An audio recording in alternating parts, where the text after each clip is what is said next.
It was one of my favorite stories in the Bible growing up, probably because it was about a really tough, really strong guy. In fact, he was kind of a Superman of the Old Testament in a way. His name was Samson. Maybe you've heard this one before. He was born, he was a promise from God, and in fact, his parents said, look, here's what we're going to do.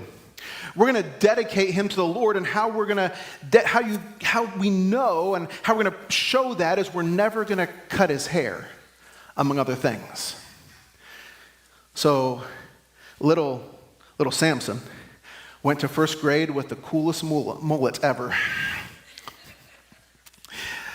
His entire life, if you can imagine, his hair was never cut. And as he grew up, it was amazing to watch God's hand at work on the life of Samson. He became a judge in Israel. He helped lead the nation. He was a military. When it came to wars and fighting, he was just amazing. The stories of his exploits just ran way ahead of him. People learned to fear him. And then, as with every story goes, he met someone. He met a woman named Delilah, and here's the thing, it wasn't that she was just not the exact person his family wanted him to be with. It was the fact that she was not just from the opposite side of the tracks. I mean, she was from like 4 counties over. She was from, I was going to say West Virginia, but I won't go there. It works better if you laugh, my friends. It works better if you laugh. I'm just joking. But she was actually from like an entire different country. She was from a people group, the Philistines, who were fighting Israel. And so, as you can imagine, it kind of created a weird sort of relationship for them. And as their relationship, however it was, kind of grew, finally Delilah started saying, well, why is it, Samson? How is it that you're so strong? How is it that you're so powerful? How is it that we can't defeat you? Which should have been a warning sign for Samson. It should have been one of those flashing lights on the panel, but it wasn't. And he goes, well, and he gave her some lame excuse. It should have been a bigger warning when his excuse turned out to be exactly how she tried to take his strength away. It happened again, and finally, after a bunch of pestering, she said, look, you don't understand. If you really loved me, you would tell me how you're so strong. And Samson eventually did tell her, he's like, look, my hair's never been cut. If my hair is cut, then I'll be just like a normal guy. And of course, maybe you've heard this story. The next morning, Samson looked a lot like me.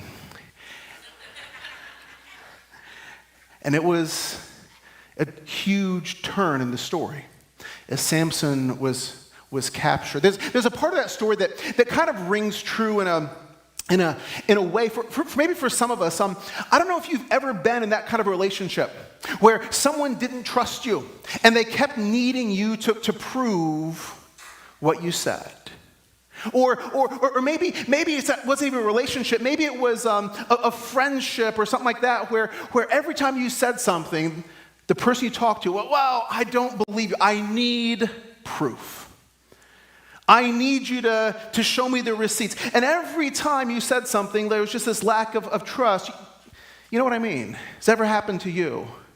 Where you've been in a situation where no matter what you say, someone goes, well, but I need you to prove that. And no matter what you do to show your intentions, no matter what you do to prove that you're sincere, it's never enough.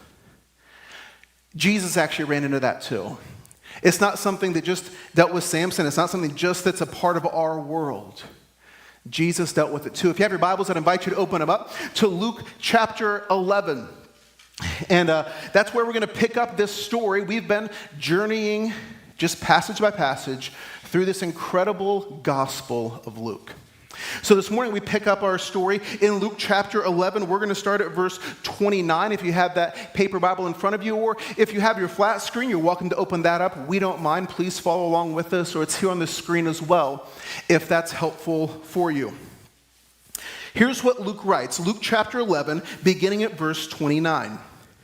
As the crowds increased, Jesus said, "This is a wicked generation. It asks for a miraculous sign, but none will be given except for the sign of Jonah. For as Jonah was a sign to the Ninevites, so also will the Son of Man be to this generation. The queen of the south will rise in judgment with the men of this generation and condemn them. For she came from the ends of the earth to listen to Solomon's wisdom, and now one greater than Solomon is here. The men of Nineveh will stand up at the judgment and with this generation, and they will condemn it, for they repented at the preaching of Jonah. But now one greater than Jonah is here." We're going to pause there for a little bit and just talk about the exchange that's happening here. What's happened in the last few weeks, maybe you've caught it, there was a little notes, little phrases in the story the past few weeks where the group, the people who were there were asking Jesus for a sign. What they wanted him to prove that he was the Messiah. And finally, Jesus has enough. Have you ever had your enough button hit? That's happened to me with my kid. No, I shouldn't tell that story. But every once in a while, you just get your enough button hit. And Jesus has his enough button hit. He smashes that thing. He's like, "Look, that's it." And Jesus says this, "Look, you as a generation," this word generation, the Greek, it can mean literal generation. It can also just mean group of people. It's a grouping word. And so what Jesus says is, "Look, you guys, you keep asking me to do really cool stuff. You treat me almost as you would like a tiger at the circus. Jump through this hoop, and then we will believe." And Jesus says, "Look, you have seen enough stuff, and you keep asking, and nothing I do is good enough for you." He says, "Look, the only sign you get from now on is the sign of Jonah," which in other Gospels he describes this way, that just as Jonah was in the fish for 3 days, the Son of Man will be in the earth for 3 days. That's your sign. That's what you get.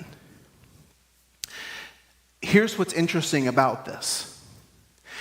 Up to this point in Luke, we have been in Luke for almost a year. You've seen no less, we've heard the stories of no less than 15 miracles that Jesus does. Jesus is healing people. He's casting out demons. Jesus is feeding 5,000 people from a basket of loaves and fishes. Jesus does over and over. He does all these amazing things. 15 miracles in 11 chapters.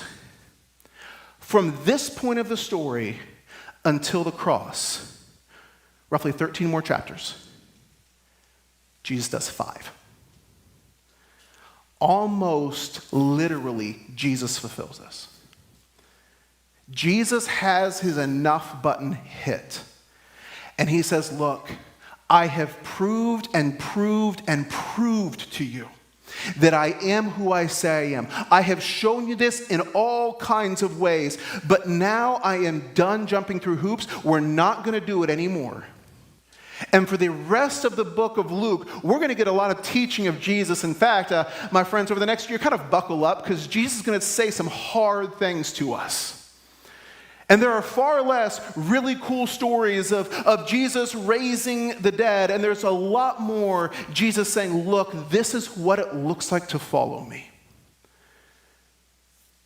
Over a miracle per chapter, on average, to 5 over about 13 chapters. Jesus just puts the brakes on. Which in one way we go, well, that seems kind of unfair, but Jesus' point as he continues to spell it out is this. Look, there was a queen. He starts talking about these old ancient stories of Israel. He says there was a queen who came from Africa to come and to listen to Solomon because she heard stories about him. And she traveled a great distance, hundreds of miles, and traversed this incredible, difficult journey just to hear Solomon. And now, someone greater than Solomon is here, and you can't be bothered to listen. He says, look, the people who heard Jonah preach were the enemies of Israel. They were against Israel. Jonah actually was so anti-preaching to the Ninevites because Nineveh was the capital of Assyria, this big, powerful nation who was threatening to wipe out Israel. And Jonah, when he was told to go preach there, didn't want to do it. He said, no, I don't want to go because those are the bad people. They're the horrible people. They're going to destroy us all. I don't want to go. And God had to do some convincing to Jonah. Jonah hopped on a ship. A huge storm came up. They ended up throwing Jonah overboard. It's a pretty bad storm if you're going to start just chucking people over the railing. And as Jonah went down under the water, a giant fish comes, swallows him up, and carries him back to shore. And at some point, Jonah got it through his thick head that if God's going to send fish to get you where he wants you to go, you probably should listen. And Jonah goes, and here's what Jonah does. If you read the book of Jonah, Jonah gives one of the most half-hearted attempts at preaching. He kind of walks out there and goes, y'all going to die because God's mad at you. And the entire city repents. And Jesus says, look, there are people in history. Jesus looks at the people around him and says, there are people throughout history who have longed to see what you see. There are people who have repented and turned to God with far less convincing, but you simply keep wanting to see me jump through hoops and I'm done. And then Jesus makes one of the most convicting statements, to me, one of the most convicting statements in all of Scripture. He actually kind of peels back, if you will. He kind of peels away the covering that's hiding the hearts of these folks. And he gives us the opportunity to look into their hearts. And, well, actually to look into our hearts as well. It's one of the most convicting things I've ever heard Jesus say. I want to invite you to pick back the Bible back up and look at verse 33. Here's the words of Jesus. No one lights a lamp, he says. No one lights a lamp and puts it in a place where it will be hidden or under a bowl. Instead, he puts it on its stand so that those who come in may see the light. Your eye is the lamp of the body, he said. And when your eyes are good, or maybe healthy, your version says, your whole body will also be full of light. But when they are bad, your body also is full of darkness. See to it then that the light within you is not darkness. Therefore, if your whole body is full of light and no part of it dark, it will be completely lighted as when the light on a lamp shines on you. I know it just kind of cuts, doesn't it? For a moment, let's pause and think about how these words would have sounded to the first people who heard them. You see, when I first heard this, I was picturing myself in the optometrist chair, you know, where you sit there and on the far wall there's a bunch of letters, and then they bring those glasses, those huge glasses over in front of you, and the optometrist says, is it better 1 or 2? Are the letters, are they clearer with option A or option B? And maybe if your eyes are really bad like mine were, we went much farther than that. We went to option 8 or option 9. Letter W or letter Y. I mean, if your eyes are bad like mine, you might have got that far down the alphabet. It was a long way. And that's the picture that I had in my mind. When I first heard this, I was imagining the optometrist chair. Which, if we talk about this in our culture, in our context, that makes sense to us why we think that way. But that's not the context, that's not the culture that Jesus had when Jesus said these words. What he's actually doing is talking about a Hebrew phrase, a Jewish idea. The idea is comparing the good eye versus the bad eye. The rabbis would say it this way in Hebrew. They would say, ayin tova, a good eye, and ayin ra'ah, a bad eye. And what they were not talking about was how good your eyesight was. They were talking about something very different. They were talking about the way that you look at the world, the way that you see the world, the way that you and I understand the world.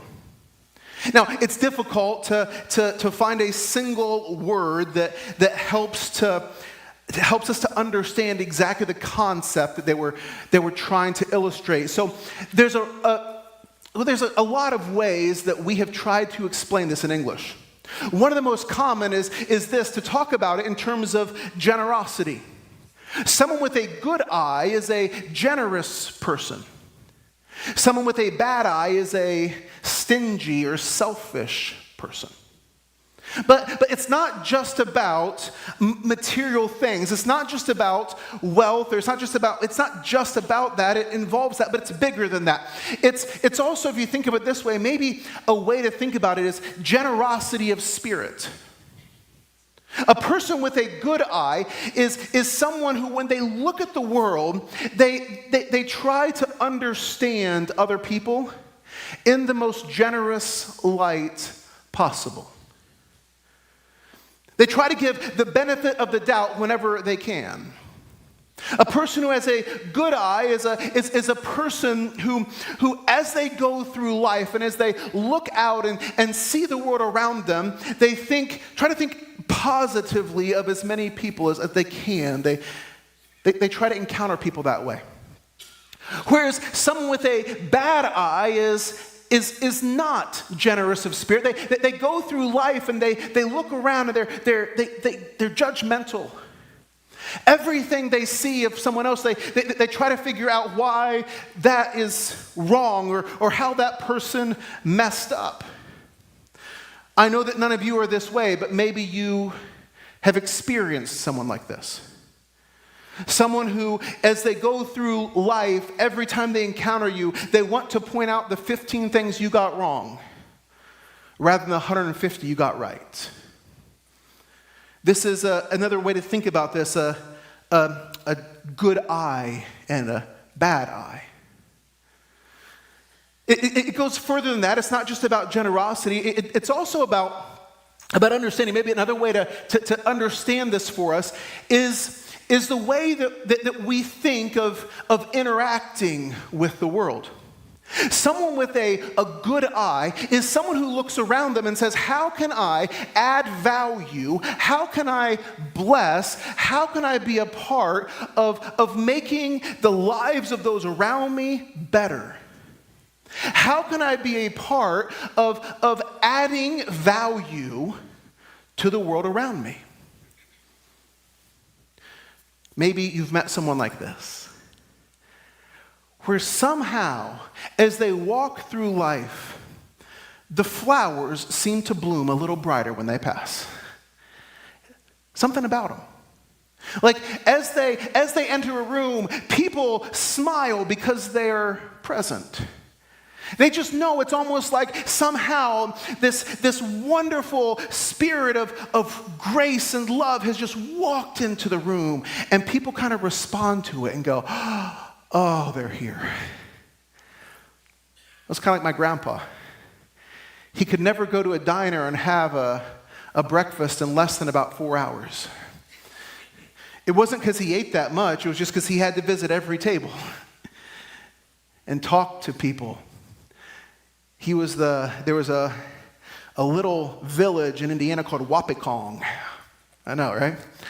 The names of some places. But he was the mayor of Wapikong and didn't even live there. They didn't really have a mayor. They just knew that whenever he showed up at the diner, Albert was going to go around and talk to every single table. Something about as he walked into that space, Jesus showed up. The inverse of that, though, is the person who walks through life and says, how can I gain? The person who walks through life and walks into rooms and go, how can I get? How can I gather? How can the world serve me? And here's the thing, oftentimes this isn't someone who is in charge of a bunch of things. They just walk through life, and maybe you've met this person. They walk through life and they somehow just expect that they are the center of attention in every room, and that every interaction, that every environment, that every situation they walked into will somehow enrich them. Not financially, but just somehow. And this is what the rabbis would call a bad eye. You see, it's not about your vision, although it involves your vision, but it's not about how crisp and clear you and I can read the letters on a chart on the far wall. When Jesus talks about a good eye and a bad eye, what he is talking about is the way that we see and interact with the world. And Jesus says, look, if your eyes are good, if you live in that manner where you are trying to enrich the world and you're trying to bless the world and you're understanding that you are here to be generous and generous of spirit, and you're here to have a good eye. If you do that, and if you understand that, then your entire body and everything around you is going to be full of light. That somehow, in ways that you can't describe, you can give and give and give and never run out. You can be generous and generous and generous and never be short. Light can go through you and through you and through you, and it will never, ever run out. Jesus says, look, if you can live this way, the light of Christ just shines through you. However, Jesus says, if your eyes are bad, if you have bad eyes, ayin ra'ah, if you have that, and all you want is to get, and all you want is to pull into yourself, and that's where you are as a person, then you can gather and gather and gather and gather and never be satisfied. You can have people focus on you and focus on you and focus on you, and it never works. He says the light within you is darkness, and if that light is darkness, he says, how great is it? It's almost like this never happens here because our sound folks are excellent, but every once in a while maybe you're in a place where you hear a squeal through the sound system. Now, again, this doesn't happen here, but once in a while, that happens where what happens is a certain frequency kind of spikes. And that frequency is then picked up by the microphone, amplified, run back through the speakers, at which point the microphone picks it up again and runs it through the speakers. And over, that cycle continues until it just becomes painful. And what Jesus is saying is this: if our eyes are bad, it starts that cycle. And it just gets worse and worse and worse and worse.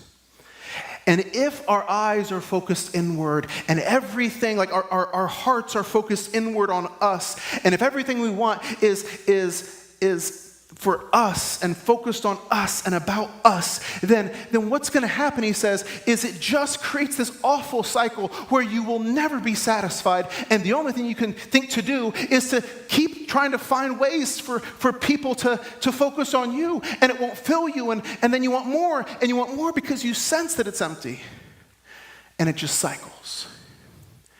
And Jesus says, if the light within you is darkness, how great is that darkness? I told you earlier, this is one of the more convicting passages for me. Because it's much easier to pray. It's much easier to pray, God, fix those other people.